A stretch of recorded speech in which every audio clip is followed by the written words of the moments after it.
అశ్వత్థామ ఎవరు?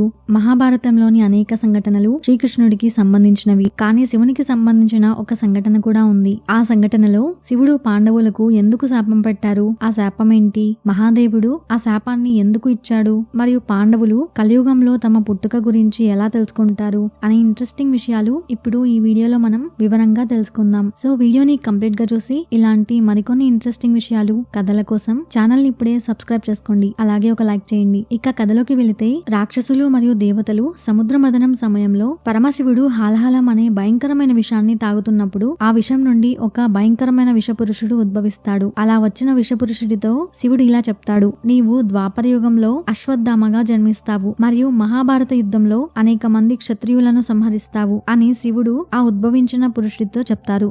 అలా అశ్వత్థామ పరమశివుని అంశతో మరియు గురు ద్రోణాచార్యుడు కృపి దంపతులు కుమారుడిగా జన్మిస్తాడు. అలా అతడు గొప్ప యోధుడిగా అవుతాడు. కౌరవుల పక్షాన యుద్ధం చేస్తాడు. పాండవులు అశ్వత్థామ తండ్రి అయిన ద్రోణాచార్యుడిని మోసంతో చంపినప్పుడు అశ్వత్థామ తీవ్రంగా బాధపడతాడు. ఆ తరువాత అతడు పాండవులందరినీ నాశనం చేస్తానని ప్రతిజ్ఞ చేస్తాడు. ఇది తెలిసిన కృష్ణుడు వారి ప్రాణాలను ఎలాగైనా కాపాడమని శివుడిని ప్రార్థిస్తాడు. అప్పుడు శివుడు పాండవుల శిబిరానికి కాపలాగా నిలబడతాడు. అలా ఒక రోజు ప్రతీకార కోరికతో అశ్వత్థామ, కృప, కృతవర్మలతో కలిసి పాండవ శిబిరంపై రాత్రిపూట దాడి చేయడానికి చేరుకుంటారు. అప్పుడు అక్కడ శిబిరాన్ని కాపలా కాస్తున్న భయంకరమైన రాక్షసుడిగా కనిపించిన శివుడిని ఎదుర్కొంటారు. కానీ అశ్వత్థామ భగవంతుడిని గుర్తించలేక భయం లేకుండా శివుడితో పోరాడతాడు. కానీ ఆయనకు ఎటువంటి నష్టం కలిగించలేకపోతాడు. అప్పుడు అశ్వత్థామ శివుడిని ప్రార్థిస్తూ తనను తాను ఒక బంగారు బలిపీఠంపై బలి అర్పించుకోవాలని అనుకుంటాడు. అప్పుడు శివుడు తన నిజ రూపంలో ప్రత్యక్షమై అశ్వత్థామ సంకల్పానికి ముగ్ధుడై అతనికి ఒక దివ్య ఖడ్గాన్ని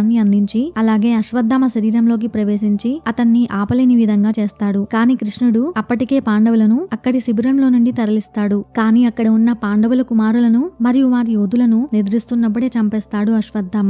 దానితో కోపగించిన కృష్ణుడు అశ్వత్థాముని శక్తులన్నిటినీ తొలగించి, నీవు ఇలాగే అమర స్థితిలో ఉండి నుదిటిపై నయం కాని గాయంతో బాధపడుతూ శాశ్వతంగా భూమిపై సంచరించమని శపిస్తాడు. ఇక తమ కుమారులు మరణించిన వార్త విన్నప్పుడు పాండవులు కూడా ఇందులో శివుడు కూడా బాధ్యత వహించాడని తెలుసుకొని ఆయనతో పోరాడడానికి వెళ్తారు. అలా వారి చర్యకు మహాదేవుడు చాలా కోపంగా ఉంటాడు. కానీ శ్రీకృష్ణునికి ప్రేమైన వారు కావడం వల్ల ఈ జన్మలో వారు పాపానికి శిక్షను ఎదుర్కోరు. కానీ వారు కలియుగంలో తిరిగి జన్మించడం ద్వారా దానిని అనుభవించవలసి ఉంటుంది అని శివుడు శపిస్తాడు. అలా వారు న్యాయం బదులు శాపాన్ని పొందుతారు. ఇది పాండవులను చాలా విచారానికి గురి చేస్తుంది. దానితో వారు పరిష్కారం కోసం శ్రీకృష్ణుడి వద్దకు వెళ్లి వారి శాపం గురించి చెప్తారు. మరియు శ్రీకృష్ణుడు వారి తదుపరి జన్మ రహస్యాన్ని వారికి ఇలా చెప్తాడు. భవిష్య పురాణంలో కృష్ణుడు వారికి కలియుగంలో అర్జునుడి జన్మ పరిలోక రాజ్యంలో ఉంటుందని, అతను గొప్పగా ప్రసిద్ధి చెందుతాడని చెప్తాడు. యుధిష్ఠిరుడు వజ్రరాజు రాజకుమారుడు అవుతాడు మరియు అతని పేరు మల్కాన్ అవుతుంది. భీముడు కలియుగంలో